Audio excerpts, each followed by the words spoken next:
খুবই জটিল, বাট আমার কাছে জিনিসটা ভাল লাগছে, বিশ্বাস করেন অনেক ভাল লাগছে। চেয়ারম্যানের ইলেকশনের দিন শেষ, মানে এখন থেকে আর সরাসরি চেয়ারম্যান আপনি আর ওইভাবে ইলেকশন করতে পারবেন না, আপনাকে ইলেকশন করতে হবে একজন মেম্বার হিসাবে। এতদিন পর্যন্ত যে মেম্বার নির্বাচনটা অনেকেই বলতো আরে বেটা মেম্বরই করবে, জি চেয়ারম্যান হইতে হলে আপনাকে মেম্বরই ইলেকশন করেই চেয়ারম্যান হইতে হবে, একজন মেম্বারই হবেন চেয়ারম্যান। বিষয়টা বোঝেন নাই। আসেন, বড় ধরনের একটা রদ বদলের জন্য ডক্টর মোহাম্মদ ইউনূসের কাছে আমাদের স্থানীয় সরকার নির্বাচন বা আরো যে নির্বাচনগুলো আছে এগুলোর ব্যাপারে গতকালকে যে কমিশন গঠন করা হয়েছিল তারা একটা রিপোর্ট দিয়েছেন, কিছু প্রস্তাব করেছেন। আমার কাছে খুবই ভালো লাগছে, খুবই। এখানে সিস্টেমটা কি, তারা যেটা বুঝাতে চাইছে যে প্রধানমন্ত্রী কে হবেন বাংলাদেশের, এটা কি জনগণ নির্বাচন করে? না। আপনি যখন বেগম খালেদা জিয়া বা শেখ হাসিনা অথবা যাকেই ভোট দিচ্ছেন, একজন মেম্বার অফ পার্লামেন্ট মানে এমপি হিসাবে তাকে আপনি নির্বাচিত করছেন। মন্ত্রী কে হবে সেটা কি জনগণ নির্ধারিত করে? না, জনগণ একজন এমপি নির্বাচন করে। তো মন্ত্রী প্রধানমন্ত্রী কিভাবে হয়? এই যে ৩৩০ জন সংসদ সদস্য, আমাদের দেশের সিস্টেম হচ্ছে কি, আমরা জানি বিএনপি পাশ করলে তারেক রহমান প্রধানমন্ত্রী, বেগম খালেদা জিয়া প্রধানমন্ত্রী, এটা পারিবারিক ভাবে আছে। কিন্তু জামাত বা অন্যান্য দলগুলোর মধ্যে কিন্তু এই সিস্টেমটা নাই।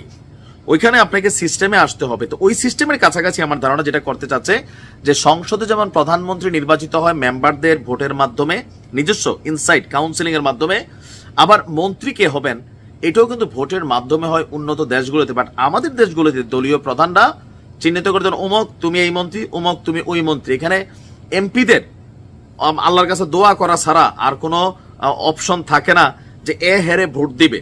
বাট স্থানীয় সরকার নির্বাচনের যেই পদ্ধতিটা এখন আসতেছে যে সবাই মেম্বার পদে নির্বাচন করবেন। তো নির্বাচন করার পরে কি হবে, এখান থেকে ধরেন একটা ইউনিয়নে আমরা নর্মালি দেখি যে 28টা 30টা 40টা গ্রাম আছে, অনেকগুলো ওয়ার্ড আছে, 50 জন ওয়ার্ড মেম্বার নির্বাচিত হবে। এই 50 জন ওয়ার্ড মেম্বার নির্বাচিত হবার পরে, শপথ নেবার পরে তারা বৈশা সিদ্ধান্ত নেবেন এই 50 জনের ভেতর থেকে কে হবেন চেয়ারম্যান। তবে এখানে কিছু জিনিস আছে আমার মনে হয় আরেকটু আপডেট করা দরকার, যে এই মেম্বারদের নির্বাচনের যোগ্যতাটা কতটুকু থাকতে হবে, কারণ তিনিই তো ভবিষ্যতে চেয়ারম্যান হবেন। তো সেই ক্ষেত্রে অশিক্ষিত স্বল্প শিক্ষিত মানুষ দিয়া, আনমডারাইজড পাবলিক দিয়া একটা এলাকার উন্নয়ন হবে না। সেখানে মিনিমাম অনার্স পাসটা বা গ্রাজুয়েশনটা বাধ্যতামূলক করতে যাচ্ছে সম্ভবত সরকার।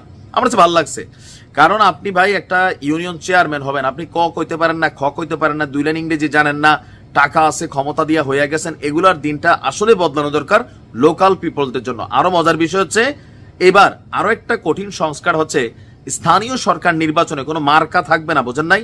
আওয়ামী লীগ যে মার্কার প্রবর্তনটা করছিল আমি তখনও বিরোধিতা করছি, যে লোকাল মানুষ মার্কার কারণে অরিজিনাল যে মানুষটা দলের প্রতি আন্তরিক, রাজনীতিতে শ্রম দিচ্ছে, জেল খাটছে বা ভালো মানুষ, তিনি কিন্তু জায়গা পাচ্ছেন না।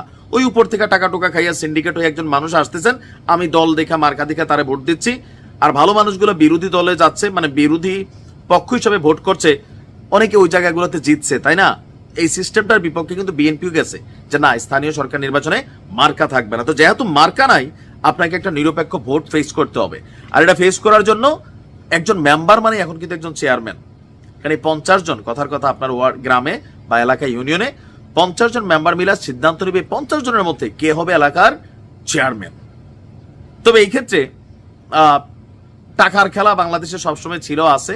যেই টাকা জনগণের কাছে যাইতো খাওয়া খাওয়ার জন্য, সেইটা আবার মেম্বাররা খাওয়ার কিন্তু একটা সুযোগ আছে। আমার কাছে মনে হয়েছে ধরেন যে এখান থেকে যিনি চেয়ারম্যানই করবেন তিনিও আইন মাইনে একজন মেম্বার পদে তিনি পাশ করে আসলেন তার লোকাল এলাকা থেকে।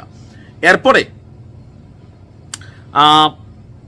বাকি যে 49 জন মেম্বার আছে এরা তো টাকায় বিক্রি যাওয়া মেম্বার। আমাদের বাংলাদেশের প্রেক্ষাপটটা এরকম, এরার ভাই লাখ লাখ কোটি কোটি টাকা খাওয়ার একটা এজেন্ডা তৈরি হবে। আবার আগে চেয়ারম্যানই পাশ করাটা যতটা কঠিন ছিল এখন কিন্তু আর কঠিন হবে না। কেন? আমরা সবসময় দেখি একজন চেয়ারম্যান তার নিজ কেন্দ্রে অলওয়েজ পাশ করেন, ফেল করেন কোথায়? অন্যান্য কেন্দ্রগুলোতে যেখানে তার প্রতিপক্ষ থাকেন। বাট এইবার কি হবে, যে আপনি নির্বাচন করবেন আপনার যে local ward, as a member আপনি ওইখান থেকে পাশ করে ফেললেন। এরপরে আপনার অন্য এলাকার ভোট নিয়ে চিন্তার দরকার নাই, টাকাও খরচের দরকার নাই, প্রচারণার দরকার নাই। আপনি যদি পাশ করে মেম্বার হন, বাকি 49 জন আপনার যদি নির্বাচিত করে, আপনি প্রতি এলাকার জন্য চেয়ারম্যান হয়ে গেলেন। সেই মেম্বাররা আপনার থেকে কাজ বুঝা তার এলাকার মানুষ নিয়ে দিবে যে এখান থেকে কি আসতেছে। আবার এটা পরিবর্তনের সুযোগ আছে।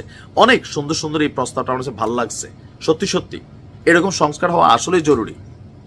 ভালো থাকুন।